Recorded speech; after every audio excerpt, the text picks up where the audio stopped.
Atom मादे का बुनियादी ज़र्रा होता है और हर चीज़ एटमों से मिलकर बनी है। एटम की साख्त को समझाने के लिए मुख्तलिफ साइंसदानों ने मॉडल्स पेश किए, जिनमें बोहर एटमी मॉडल बहुत अहम है। इस मॉडल के मुताबिक एटम की मरकज़ में एक निहायत छोटा मगर भारी हिस्सा मौजूद होता है, जिसे मरकज़ा कहा जाता है। मरकज़ा प्रोटॉन और न्यूट्रॉन पर मुश्तमिल होता है।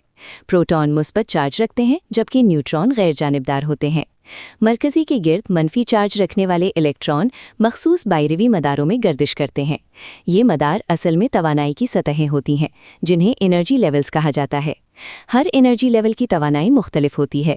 जो मदार मरकज़ी के ज़्यादा करीब होता है, उसकी तवानाई कम होती है, जबकि जो मदार ज़्यादा दूर होता है, उसकी तवानाई ज़्यादा होती है।